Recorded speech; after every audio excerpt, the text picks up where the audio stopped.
actions against more than 100 Uber drivers. Tonight, they're accused of sexually assaulting riders.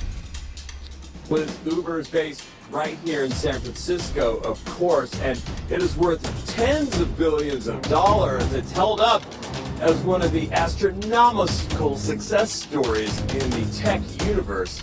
But tonight we're learning the extent of some of its real-world problems. Uber recently opened up its call center to reporters to show its employees getting sensitivity training for dealing with trauma victims.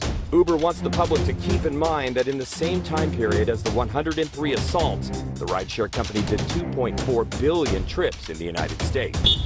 How common is the problem? CNN is reporting it has examined police and court records for 20 major U.S. cities over the past 4 years and found at least 103 Uber drivers in the United States have been accused of sexually assaulting or abusing their passengers. In that same time period, CNN also found 18 sexual assault cases for Lyft. Uber says, quote, "These stories are horrific and our hearts go out to the victims. Even one incident on our platform is one too many." The company goes on to say it has added new features such as emergency buttons and improved driver screening. Now to disturbing allegations involving an Uber ride. A passenger says the driver started attacking her. This is breaking overnight too. A driver picked up a couple from the UTC Mall in his Maserati, and now he's accused of sexual assault. New tonight, rideshare company Uber responds to the alleged rape of a Tulsa woman by one of their drivers.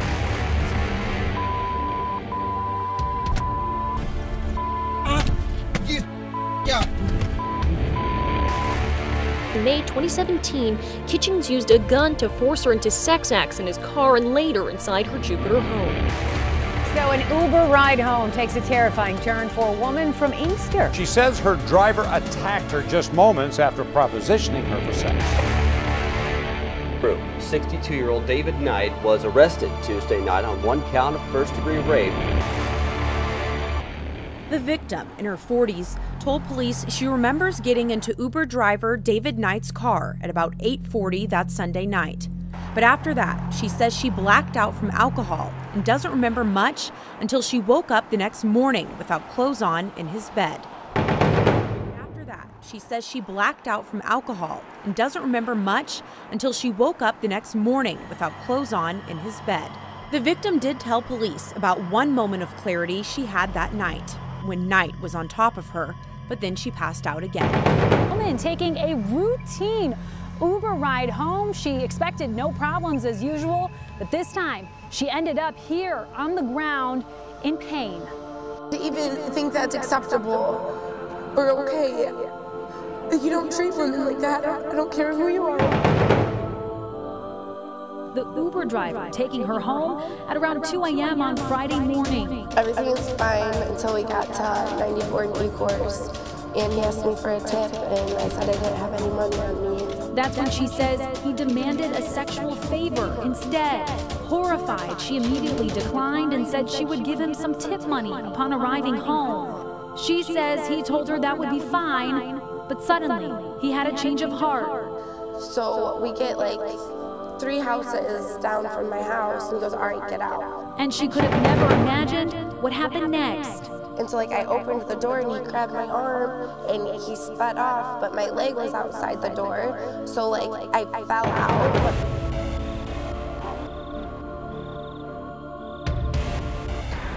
And so I opened the door and he grabbed my arm and he sped off, but my leg was outside the door.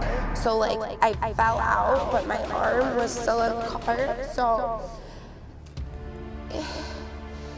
it dragged me down a few houses, 3 houses, until my arm got out the car. Johnson says she was left with road rash on her knee, the muscles in her arm completely torn. And then the worst part about it was not being able to contact Uber. I called every single number possible. I sent emails. It's the ride-sharing app that's marketed as a safe alternative way to get home. But this morning, one Florida woman says after a night of fun and drinking, she and her friend got into an Uber, and once they got to her apartment, things turned for the worse. At first, I just couldn't believe that it was happening. Elizabeth Hammond says she began recording these images minutes after getting into an Uber in the early morning hours of September 24th. I wanted to be able to show that it happened. Hammond says she ordered the Uber ride from the Uptown neighborhood to Logan Square. She claims the video she recorded shows her Uber driver repeatedly reaching into the back seat and inappropriately touching her during the 20-minute ride. Please don't touch me. She also recorded audio.